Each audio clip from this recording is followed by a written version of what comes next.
Well, welcome back to Carver Clan Cruises. What we're going to do now is look at the Oceania 180-day around the world cruise in 2026 and look at some statistics. And we're going to use those statistics to make decisions about what activities we do, what clothing we bring, based on where the cruise is going and some statistics associated with the cruise. So let's get into it. First of all, let's start with a kind of overview of where we're going. We're going all over the world, 6 continents as part of this, but you can see on this particular screen display the map that we're going to be following if we're able to follow the planned itinerary for the 2026 Oceania World Cruise.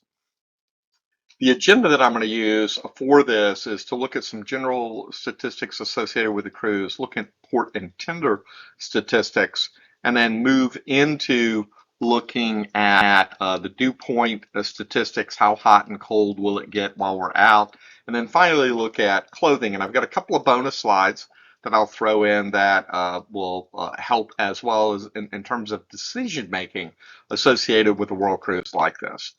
Well, the first of which, and this is in the literature, first Oceania World Cruise on one of the larger ships. So it's going to be the Allura class ship, 1,250 or 1,200 passengers on the ship. 6 continents are being covered, 43 countries, 101 ports. Lots of World Heritage sites. We range from very large cities like Mumbai to very small cities where we're going to almost double their population in Whitsunday Island, Australia. So let's start with port and tender statistics. 101 ports, that sounds awesome. 70 days at sea actually sounds awesome too, because that gives us some breaks. And only 26 tenders. And you may go, only 26? Why only? Well, it's only 26 tenders. That means there's 75 days that we're actually in port. And so 75 days in port is great. 26 tenders, we can bear with it. We can take it. Some of those I'm sure will be short, some will be long. We'll work it out. When we continue to look at port and tender statistics, the most continuous days that we're at sea is 5. That seems pretty bearable.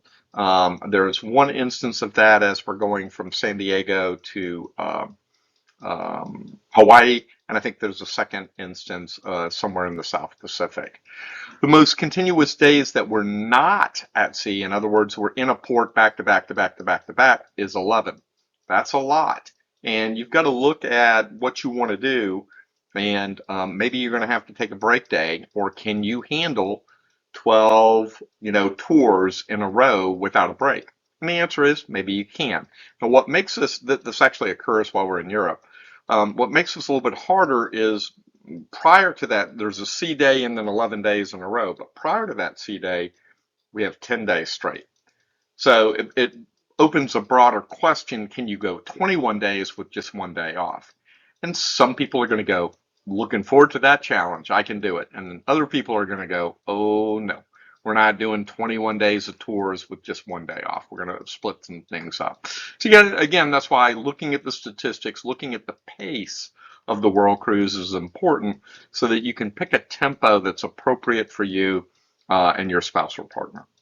And then finally, we have 9 ports that are multi-day stops. That's awesome. You see that in luxury and ultra luxury itineraries where you spend a little bit more time, learn about the culture.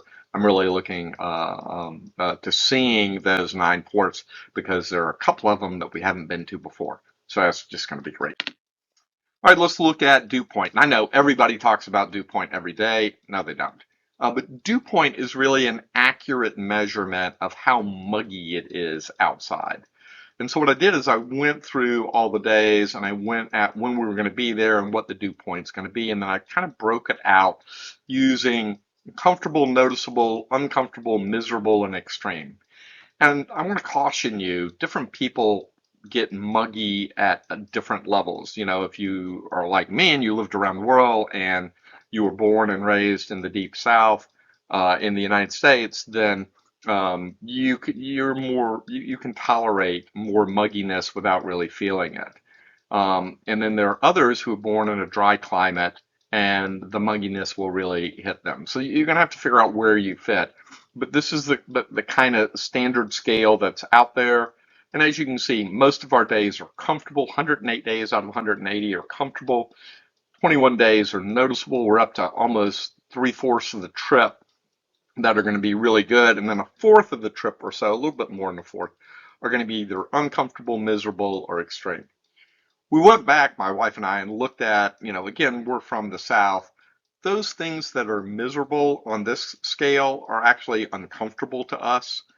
And I imagine those 5 extreme days will be miserable. But if you know this, then you can plan for it. You can go back out and you can look at it and say, okay, I've got to have the right clothing to be able to handle everything from comfortable to extreme as it relates to how muggy it's going to be. Next thing I did is I went and combined the dew point and temperature to kind of say, well, what type of clothing do I need? And I also went through every single one of the kind of port descriptions and then looking at the tours within those ports to determine were there days that required conservative clothing. And you can see that here. So 8 days require conservative clothing. And as you know, that's different for men and women. But knowing that there are 8 days, I've got to have that clothing is important. 70 days are going to be on board. That's going to be awesome.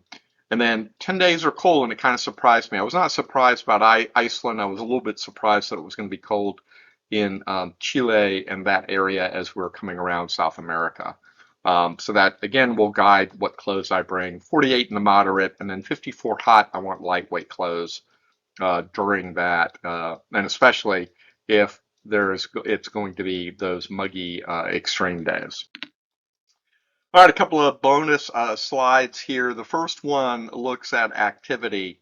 And so we went and looked at how many rest days we're planning. Now, this won't apply to you because you may have different rest days than we do, but we've got 85 kind of built in. And then easy days are where Oceania says the tours we're on are a level 1. Moderate days are a level 2, and difficult days are a level 3, as indicated by Oceania. And if it was just me, they'd all be difficult days because my body recovers very quickly from that activity, and what's difficult to Oceania is not difficult to me. But with my spouse, we've got to compromise, and we got to make decisions that has the right amount of pacing, and you're going to have to do the same thing. Overall, it comes to an active or average activity of 1. And given that we're on vacation, we're supposed to be enjoying this, that seems about right. So on a scale of 0 to 3, we come in at a 1. That's not bad.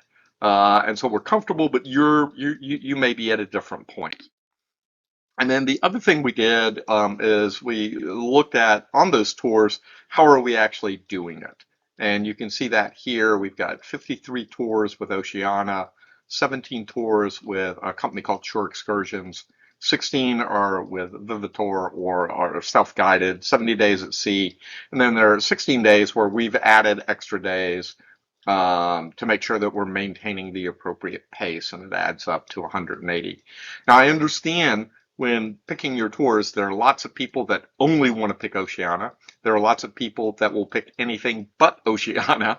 So you have the whole spectrum there, and I'm not trying to tell you what the right answer is, but what I am trying to tell you is think about that and then do what's appropriate, what you think about, what's the right blend for you. All right, well, very good. That brings us to the end of, I hope, a very enlightening slide or presentation that talks about the 2026 World Cruise and statistics that help you decide what to pack, what to wear, how to pace, build the appropriate pace so that you're really going to enjoy this. So if you like this, please go ahead and subscribe. And I hope you've enjoyed this additional video on World Cruise Statistics with Carver Clan Travels. Thanks so very much. See you soon.